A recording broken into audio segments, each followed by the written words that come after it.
January 2004. I had a plan.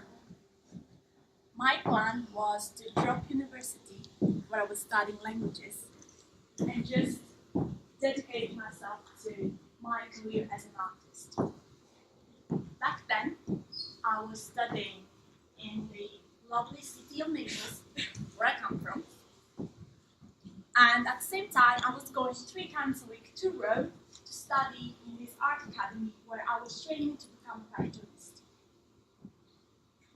So I thought, who needs languages anyway? So I did. I dropped uni and I just decided to draw all my life. Time go by and one of my artist friend, Maria, she says to me, Amy, I found out about this website. It's called DeviantArt. You should go on it. What's DeviantArt? DeviantArt is a community of artists where you can go and create a page, put your art on it, and just share it with people from all around the world. So I thought, that sounds good. It will give me visibility. So I create my page and I start to connect with these people from different countries.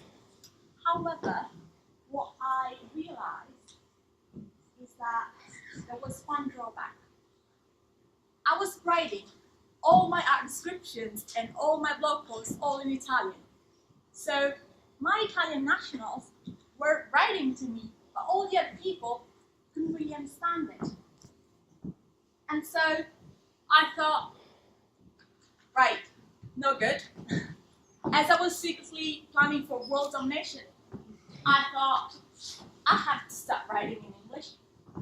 And so, word by word, sentence by sentence, I started to learn English again. And slowly and ironically, languages were coming back into my life.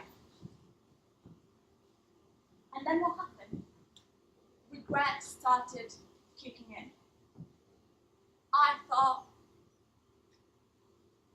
what if I didn't drop uni? What if I actually didn't drop languages at all? 3 years later, when I walked out my art academy with my certificate in my hand, I decided to walk back into that same university that I had left 3 years earlier. Degree of choice, languages. Languages of choice, English and Spanish.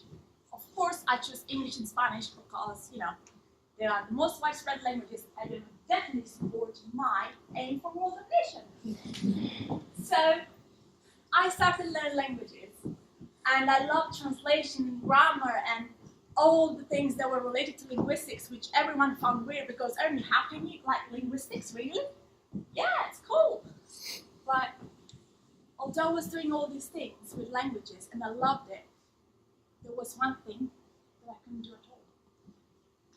That thing was speaking language. I was really good at writing, but when it came to speak, I was scared. It came to a point where I would go to my English conversation class and I would hide because the teacher, I didn't want to be asked any question by the teacher because I would be like, oh, I'm going to make a mistake, they're going to judge me, they say, oh, she's an idiot, she doesn't know. Then, when one of my first speaking exams came, it was an English speaking exam, at the end of the exam, the examiner said to me, Ermi, you need to stop being scared of making mistakes. Your English is not bad at all. You just have to practice and so that you develop the confidence of speaking it without being afraid anymore. Right. Develop the confidence to speak a language that's not yours without being afraid of making mistakes. How do you do that? Well, it's easily said than done. The answer to that is by speaking it. And that's why, on my second year at university, I decided to spend part of my degree abroad and applied for what is called Erasmus program. The Erasmus program, if you don't know, it's a program that allows you to to study abroad between 3 months and 12 months, and you can choose any university. And I decided to go to the University of Warwick. The reason why I chose that was because I liked the name and I couldn't pronounce it. On my second day at Warwick, one of the courses that I chose, one of the teacher of the courses that I chose, he says, you have a task. Your coursework is to prepare a presentation. This is the list of topics.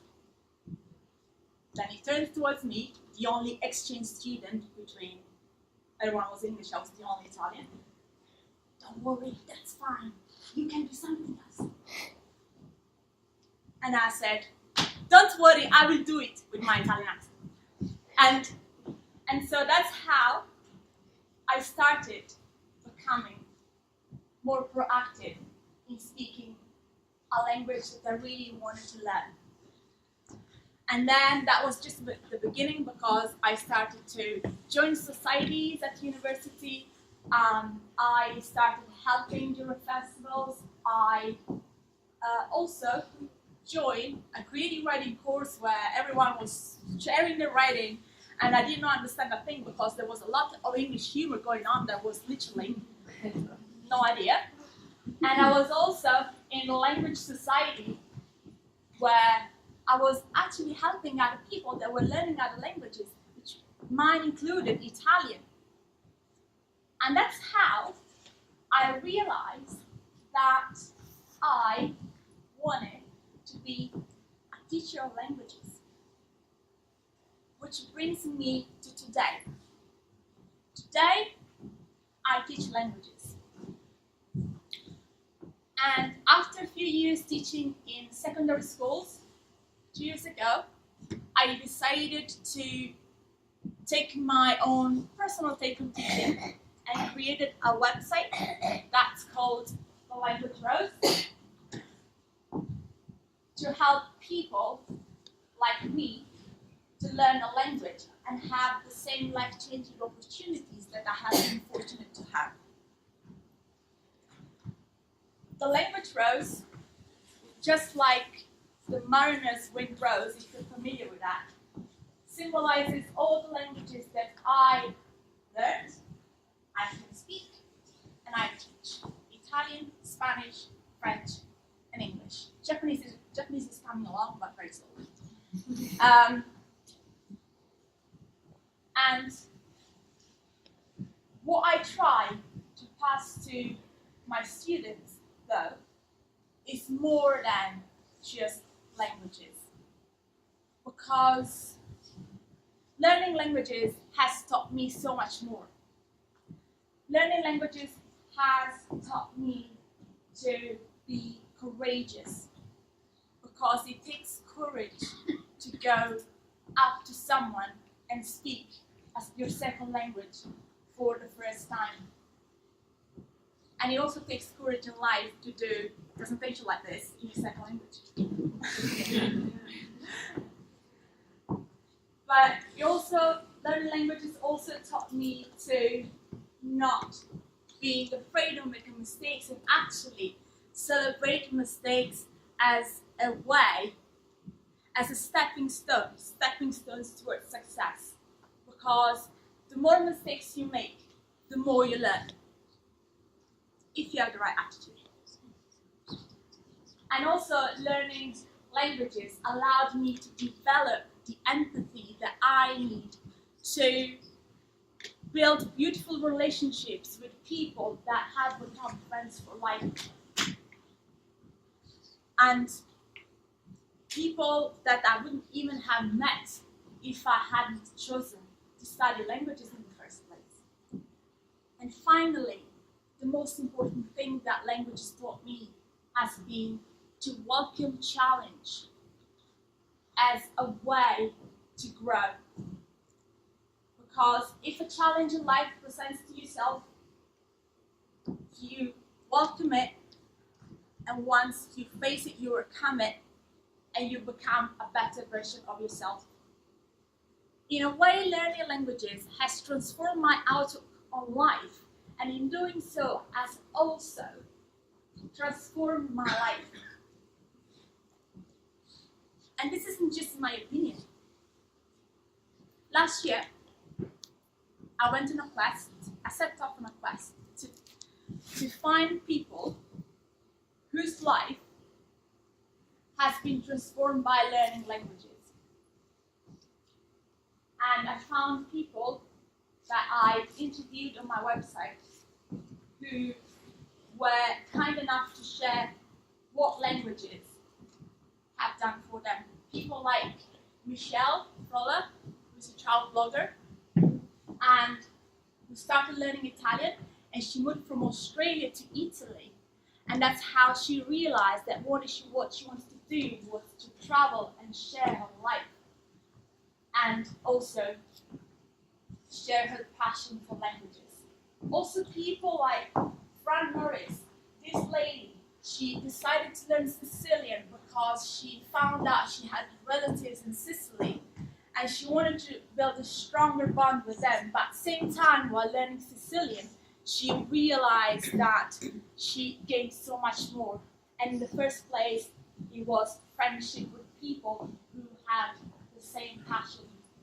And finally, people like Christina,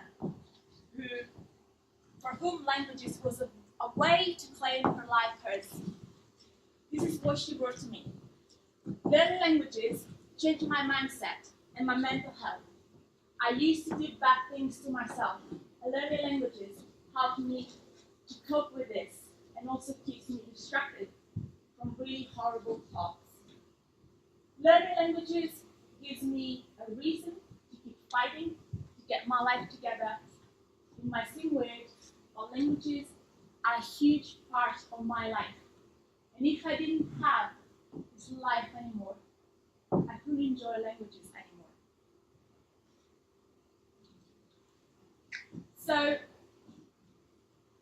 what the story of these people and my story are a testament to the fact that learning a language or a new skill has actually the potential to lead to something bigger and greater than you can expect. So, my question for you that I want to leave you today with is this.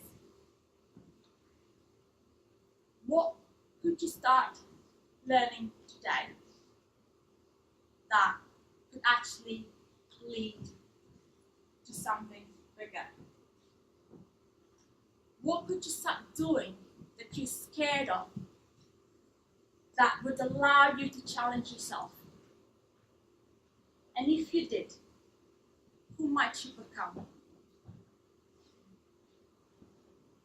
If the answer to this question scares you a little bit, I can tell you you're on the right track. So don't spend 1 second saying, I can't really do that. Because the truth is, you can as long as you want it. So face the challenge, take the challenge, face your fears, and go do it. Because that could be the gateway that could lead you to a much fulfilling and joyful life. That was what languages did for me. So now it's your turn to start. I'm cheering you on. Thank you.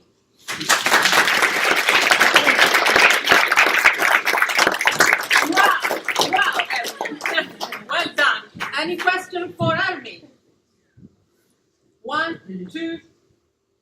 I'd just like to sort of question really, but Yeah. I met an Italian student, an Erasmus student last year, Yes. just in a social situation, and asked if she would help me learn Italian. And as a result of that, it's only a little thing. I had a holiday in Italy last year, which ended with staying with her family. Her family have been over to Chester Yeah. to us, and she's coming over again in March. So small steps, but it really came to me at a time in my life where I'd had a number of losses, and it really brought joy to me. So I can, really understand what you're saying there in a small way. Thank you. Thank you for sharing that.